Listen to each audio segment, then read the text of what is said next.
నిరుద్యోగ జేఏసీ తలపెట్టిన చలో తెలంగాణ పబ్లిక్ సర్వీస్ కమిషన్ కార్యాలయ ముట్టడి విజయవంతమైంది. నిరుద్యోగ జేఏసీ తలపెట్టినటువంటి కార్యక్రమానికి బీఆర్ఎస్ సంపూర్ణ మద్దతు ప్రకటించింది. బీఆర్ఎస్ విద్యార్థి విభాగం నాయకులు అక్కడికి వెళ్లి ఆందోళన చేపట్టారు. సీఎం డౌన్ డౌన్ నినాదాలు చేశారు. బీఆర్ఎస్వి ఆధ్వర్యంలో చేపట్టినటువంటి కార్యాలయ ముట్టడి అనేది సక్సెస్ అయింది. బీఆర్ఎస్వి రాష్ట్ర అధ్యక్షుడు గెల్లు శ్రీనివాస్ యాదవ్ని పోలీసులు అక్కడ అదుపులో కూడా తీసుకున్నారు. ప్రస్తుతం మనతో మాట్లాడేందుకు బీఆర్ఎస్వి రాష్ట్ర అధ్యక్షులు గెల్లు శ్రీనివాస్ యాదవ్ ఫోన్లో ఉన్నారు.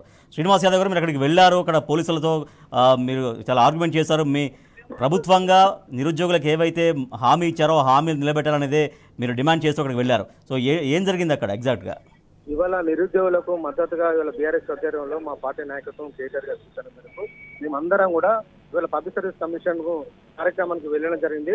శాంతియుతంగా పబ్లిక్ సర్వీస్ కమిషన్ ముందు ధర్నా చేద్దామని చెప్పి పోతే ఇవాళ పోలీసులు అకారణంగా మా వాళ్ళను దాడి చేసి కొట్టడం జరిగింది. ఇలా మా ఒక విద్యార్థి నాయకుడు అద్వైత్ రెడ్డికి చాలా తలకు తీవ్రమైన గాయం జరిగింది. అయినా పోలీసులు కనీసం హాస్పిటల్కు తీసుకెళ్ళమంటే కూడా తీసుకెళ్లట్లేదు. ఇవాళ విద్యార్థుల న్యాయమైన డిమాండ్, ఎందుకంటే ఇవాళ గత ప్రభుత్వంలో శాసనసభలో బట్టి విక్రమార్క గారు రూపంలో తెలంగాణ నిరుద్యోగులకు అన్ని స్టాండర్డ్ ఇవ్వాలని చెప్పి ఆ రోజు బట్టి విక్రమార్క గారు డిమాండ్ చేశారు. ఇవాళ తనే ఉప ముఖ్యమంత్రి ఉండి కూడా ఇవాళ అమలు చేయడానికి ఇవాళ రాష్ట్ర ప్రభుత్వం వెనుకడు వేయడం వల్ల చాలా మంది ఇవాళ నిరాశకు గురయ్యే పరిస్థితి ఇవాళ ఈ రాష్ట్రంలో కనిపిస్తా ఉన్నది. అదేవిధంగా ఎన్నికల ముందు రేవంత్ రెడ్డి గారు చెప్పారు, మా ప్రభుత్వం అధికారంలోకి వచ్చిన వెంటనే 2 లక్షల ప్రభుత్వ ఉద్యోగాలు నోటిఫికేషన్ ఇస్తాం, విశ్వాల కమిటీ రిపోర్ట్ ఉంది, కానీ అమలు ఈ ప్రభుత్వం చేస్తలేదు, మాకు అవకాశం ఇవ్వండి మేము చేస్తామని చెప్పి ఆ రోజు ఎన్నికల ముందు నిరుద్యోగులకు హామీ ఇస్తే నిరుద్యోగులు అందరూ కూడా ఇవాళ కాంగ్రెస్ పార్టీకి అధికారాన్ని కట్టబెట్టే ఇవాళ అధికారంలోకి వచ్చి 6 నెలలైనా 100 రోజుల్లోనే నోటిఫికేషన్ ఇస్తామని చెప్పిన రేవంత్ రెడ్డి గారు 100 రోజులైనా కూడా ఈ రోజు కూడా ఇవాళ గ్రూప్ 2000 పోస్టులకు నోటిఫికేషన్ ఇవ్వట్లేదు, గ్రూప్ 3లో 3000 పోస్టులకు నోటిఫికేషన్ ఇస్తామని చెప్పి వాళ్ళ మాట తప్పిన ప్రభుత్వం ఇవాళ రేవంత్ రెడ్డి గారి ప్రభుత్వం. అదేవిధంగా నవంబర్ 9న మేము కేబినెట్ లో తీర్మానం చేసి 25,000 డిఎస్సీ పోస్టులకు నోటిఫికేషన్ ఇస్తామని చెప్పిన రేవంత్ రెడ్డి గారు ఇవాళ 5,000 పోస్టులకే ఇవాళ నోటిఫికేషన్ ఇచ్చిండు. గతంలో కేసీఆర్ గారు 5,000 పోస్టులకు నోటిఫికేషన్ ఇస్తే వాటిని ఆ నోటిఫికేషన్ మాడిఫై చేసి అదనంగా ఇంకొక 5,000 పోస్టులు మాత్రమే కలిపి నోటిఫికేషన్ ఇవ్వడం వల్ల ఈ రాష్ట్రంలోని బీఈడీ చదివిన విద్యార్థులు చాలా మంది ఇవాళ నిరాశకు గురయ్యారు. 25,000 నోటిఫికేషన్ ఇచ్చిన తర్వాతనే ఎగ్జామ్ పెట్టాలని చెప్పి ఇవాళ విద్యార్థులు ఇవాళ డిమాండ్ చేస్తూ పబ్లిక్ సర్వీస్ కమిషన్ ఇవాళ ముట్టడి కార్యక్రమాన్ని ఇవాళ స్వచ్ఛందంగా విద్యార్థులందరూ ఇక్కడ ఈ కార్యక్రమాన్ని చేపడితే రాష్ట్ర వ్యాప్తంగా మా బీఆర్ఎస్ పార్టీ విద్యార్థి నాయకులు దాదాపు 2,000 మందిని ఇవాళ రాష్ట్రంలోని అన్ని పోలీస్ స్టేషన్ లోపల తీసుకెళ్లి నిన్నటి నుంచే ఇవాళ ప్రివెంట్ అరెస్ట్ చేసే కార్యక్రమాన్ని ఇలా ఈ రాష్ట్ర ప్రభుత్వం చేసింది. ఈ ప్రభుత్వం భయపడుతుంది, నిరుద్యోగులకు భయపడుతుంది, బీఆర్ఎస్ పార్టీ కార్యకర్తలకు భయపడి ఉక్కుపాదం మోపాలని చూసి ఇవాళ ఈ ఉద్యమాన్ని అంచాలనే ప్రయత్నం చేసినా కూడా ఎవరు కూడా భయపడరు. ఈ రాష్ట్రంలోని నిరుద్యోగులకు బీఆర్ఎస్ విద్యార్థి విభాగం కేసీఆర్ గారి నాయకత్వం బీఆర్ఎస్ పార్టీ అన్నదండగా ఉంటది. 2 లక్షల ప్రభుత్వ ఉద్యోగాలకు నోటిఫికేషన్ వచ్చే వరకు కూడా ఈ ప్రభుత్వాన్ని రేవంత్ రెడ్డి ప్రభుత్వాన్ని వెంటాడతాం. అలా మేడలు శ్రీనివాస్ యాదవ్ గారు, మీరు చెప్పినట్టుగా శ్రీనివాస్ యాదవ్ గారు, నిరుద్యోగులకి కాంగ్రెస్ పార్టీగా కాంగ్రెస్ ప్రభుత్వంగా వాళ్ళు చెప్పిన మాటలే, ఇది గ్రూప్ 1లో 1:100 పిలిచే విధంగా చేస్తామని, తర్వాత డిఎస్సి మెగా డిఎస్సి వేస్తామని, తర్వాత జాబ్ క్యాలెండర్ రిలీజ్ చేస్తామని. సో ప్రభుత్వానికి ఉన్నటువంటి అడ్డంకులు ఏం కనిపిస్తున్నాయి? ప్రభుత్వం ఏం కారణాలు చెప్తుంది? అసలు ప్రభుత్వం వాళ్ళకు చిత్తశుద్ధి లోపించింది.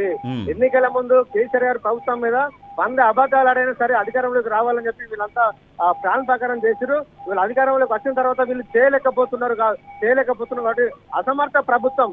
గతంలో ఏం మాట్లాడారు, మా ప్రజాపాలన అందిస్తామని చెప్పారు. ప్రతిరోజు ముఖ్యమంత్రి గారు అండగా ఉంటారు, కలుస్తారు, అపాయింట్మెంట్ ఇస్తారని చెప్పిన రేవంత్ రెడ్డి గారు కనీసం వీళ్ళ ప్రగతి భవన్లో ఒక్క మంత్రి కూడా లేకపోవడం చాలా దుర్మార్గం. కనీసం ముఖ్యమంత్రి కార్యాలయాన్ని కలిసడంగా వచ్చే వాళ్ళు కూడా ఎవరు కూడా అవకాశం ఇస్తలేరు.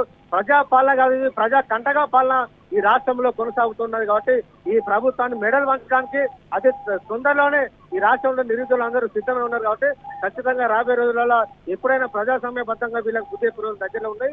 రేపు రాబోయే రోజుల్లో కూడా ఏ ఎమ్మెల్యే కూడా గ్రామాలలో తిరగలేని పరిస్థితి ఈ రాష్ట్రంలో ఉంటారనే విషయాన్ని శ్రీనివాస్ గారు, ఇప్పటికే రాష్ట్ర వ్యాప్తంగా బీఆర్ఎస్ విద్యార్థి విభాగం నాయకుల్ని కొన్ని వేల మందిని ముందస్తుగా అదుపులోకి తీసుకున్నారని చెప్తున్నారు. ఇప్పుడు కాసేపటి కింద మిమ్మల్ని కూడా పోలీసులు అదుపులోకి తీసుకున్నారు. మిమ్మల్ని ఎక్కడికి తీసుకెళ్తున్నారు? ఇప్పుడు మీరు ఎక్కడున్నారు? సార్, ఇవాళ పబ్లిక్ సర్వీస్ కమిషన్ కూడా మమ్మల్ని అందరినీ విద్యార్థులందరినీ అరెస్ట్ చేశారు. దాదాపు ఇక్కడ ఒక 500 మందిని విద్యార్థులు బీఆర్ఎస్ విద్యార్థి నాయకులు అందరినీ అదుపులో తీసుకున్నారు. ఇప్పుడు బొల్లారం చేసుకు మా వాళ్ళు అందరినీ తీసుకొని పోతా ఉన్నారు. ఇవాళ రాష్ట్ర వ్యాప్తంగా ఇవాళ అరెస్ట్ చేశారు. అసలు మా కాంగ్రెస్ ప్రభుత్వం అధికారంలోకి వస్తే అరెస్టులు అనేది ఉండదు, ఎవరైనా స్వేచ్ఛగా మాట్లాడచ్చు, స్వేచ్ఛగా కార్యక్రమం నిర్వహించుకోవచ్చు అని చెప్పిన రేవంత్ రెడ్డి గారు ఇవాళ ఇచ్చిన హామీలు అమలు చేయలేక ఇవాళ రాష్ట్రంలో నిర్బంధ పాలన కొనసాగిస్తా ఉన్నారు.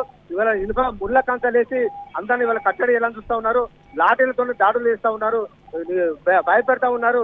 సోషల్ మీడియాలో ఎవరైనా ఒక భావ వ్యక్తీకరణ చేస్తే వాళ్ళందరూ కూడా ఇంటికి వెళ్ళి పోలీసులు తీసుకెళ్లి అరెస్ట్ చేసి వాళ్ళ భయభ్రాంతులకు గురి చేస్తూ ఒక నియంత పాలన ఇవాళ ఈ రాష్ట్రంలో కొనసాగుతున్నది.